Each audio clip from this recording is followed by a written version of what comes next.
어제 문재인 대통령이 야당 대표들을 직접 찾아가는 파격 행보를 보인 데 이어 오늘은 임종석 대통령 비서실장이 여야 지도부를 만나고 있습니다.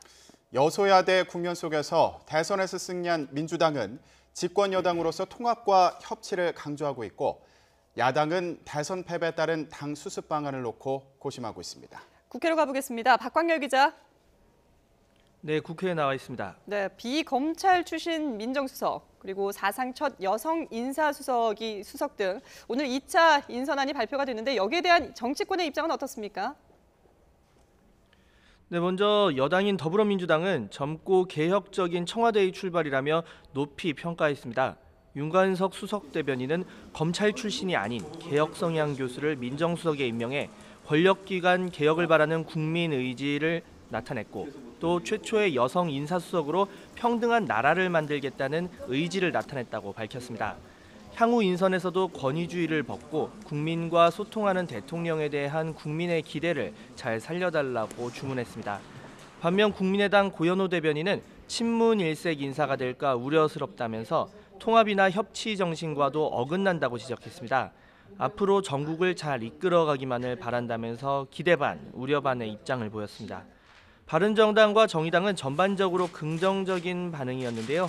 바른정당 오신환 대변인은 검찰 개혁 의지와 함께 정부 주요 조직 인사 구성이 양성평등적으로 이루어질 것이라는 예측을 할 수 있다며 국정 철학 이행의 의지를 드러냈다고 평가했습니다.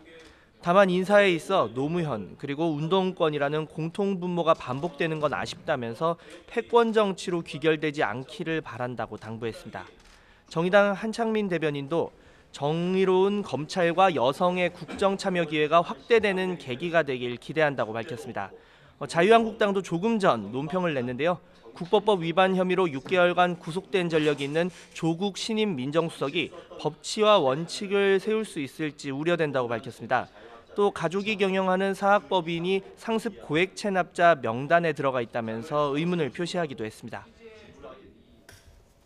네, 국회에는 어제 문재인 대통령에 이어서 오늘은 임종석 대통령 비서실장이 방문했죠. 네, 지금 더불어민주당이 120석 그리고 나머지 야당이 180석을 차지하고 있는데요. 이런 여소야대 국면 속에 청와대가 국회와 소통, 협치를 강조하는 움직임으로 풀이됩니다. 정세균 국회의장을 시작으로 더불어민주당 우상호 원내대표, 자유한국당 정우택, 국민의당 주승용, 바른정당 주호영 당대표 권한대행 등 각 당 지도부와 인사를 나눴는데요. 덕담을 주고받고 전화번호를 교환할 정도로 현장 분위기는 좋았습니다. 다만 자유한국당은 이번 청와대 인사를 보고 불안한 안보관을 지적하는 우려의 시각이 많다고 꼬집기도 했습니다. 임 비서실장은 국회에서 하는 말을 빠짐없이 대통령에 전달하겠다고 강조했는데요. 특히 국회 협력 없이는 한 발짝도 나갈 수 없다는 게 대통령의 메시지라면서 대통령이 필요하면 국회 지도부뿐 아니라 의원 개인과도 통화할 생각을 갖고 있다고 덧붙였습니다. 네, 여당이든 민주당 역시 협치를 계속 강조하고 있는데 일부 야권 인사들의 입각설이 돌고 있죠. 네, 민주당에서도 문재인 정부 초반 국정 동력을 얻기 위해서는 야권의 협조가 절실하다 이렇게 보고 있는데요. 그러다 보니 당내 일부에서는 야당 측 동의를 받으면 야당 인사의 장관 합류 역시 가능하지 않겠냐는 의견이 나오고 있습니다. 박영선 통합정부 추진위원장은 한 인터뷰를 통해 정의당 심상정 대표가 노동부 장관이 되는 것도 생각해 볼 수 있다고 밝혔습니다. 또 합리적 진보, 개혁적 보수에 해당하는 사람과 함께 일을 하겠다는 문재인 대통령의 과거 후보 시절 발언을 전하기도 했습니다. 하지만 현재까지는 가능성은 다소 적어 보이는데요. 일단 각 당 구성원들의 폭넓은 동의가 필요한 문제이기 때문이고 현실적으로 이 같은 제의가 나오고 또 받아들여지기까지는 상당한 시간이 필요할 것으로 보입니다.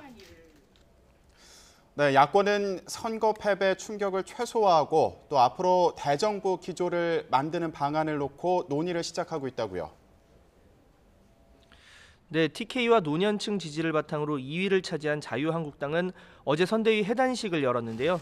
2위를 차지한 것도 기적이라는 반응도 또 그리고 예상보다 득표율이 낮았다는 의견도 있었습니다. 선거 책임을 지고 사퇴한 이철우 사무총장의 후임으로는 임명진 비대위 체제에서 사무총장을 맡았던 박맹우 의원이 다시 발탁됐습니다. 이런 가운데 홍준표 대선 후보는 내일 미국으로 잠시 출국하는데요. SNS를 통해 자유한국당이 국민적 신뢰를 회복하기 위해 쇄신을 거듭해야 한다면서 향후 당내에서 목소리를 내겠다는 입장을 내비쳤습니다. 또 바른정당 탈당파의 복당 허용 문제 등 산적한 문제가 많아서 한국당은 앞으로 당 주도권 등을 놓고 내홍 가능성도 배제할 수 없습니다. 국민의당 분위기도 뒤숭숭한데요. 오늘 오전 회의에서는 회의장 밖까지 고성이 오가기도 했습니다. 3위 낙선과 호남 패배의 충격 속에 박지원 대표를 포함한 지도부는 총사퇴라는 처방을 내놓았는데요. 다음 주에 차기 원내대표 선출도 앞두고 있는데 유성엽, 김관영 의원 등이 현재 물망에 오르고 있고 실제 김관영 의원은 출마 선언을 했습니다. 이후 뽑힐 비대위원장과 함께 당 동료를 맡고 민주당 그리고 바른정당과의 연대, 통합론 등에 대한 입장을 정리해야 하는 숙제를 안게 됐습니다. 이런 가운데 정계은 퇴설을 일축하고 재충전의 시간을 갖기로 한 안철수 전 대표는 박지원 전 대표를 비롯한 선대위원장들과 점심 식사를 한 데 이어 당 의원들과 저녁 식사까지 하면서 선거기간 노고를 격리할 예정입니다. 바른정당은 오는 15일 소속 의원과 당협위원장이 모두 참여하는 워크숍을 통해 향후 행보를 논의합니다. 이번 대선에서 6.8%라는 지지를 받으면서 지지율이 다소 아쉽다는 지적도 있는 반면 득표 상당수가 젊은 층이고 또 특정 지역이 아닌 고르게 표를 받았다는 호평도 있었습니다. 어제 열린 선대위 해단식에서 유승민 대선 후보는 자신은 당분간 백의종군하면서 당과 끝까지 함께하겠다고 개혁보수의 길에 대한 의지를 밝혔는데요. 다만 대선을 거치면서 원내 20석의 미니정당으로 줄어들어 앞으로 국민의당 등과 일정 부분 협력이 필요할 것으로 안팎에서는 전망하고 있습니다. 정의당은 오는 15일 심상정 대표가 당무에 복귀합니다. 이번 대선에서 진보 후보 사상 최대 득표율을 받은 것에 큰 의미를 부여하고 있는데요. 대선 과정에서 문재인 대통령의 왼쪽에 힘을 실어달라고 국민에 호소한 만큼 향후 전국에서 과감한 개혁을 위한 목소리를 낼 것으로 보입니다. 지금까지 국회에서 YTN 박광렬입니다.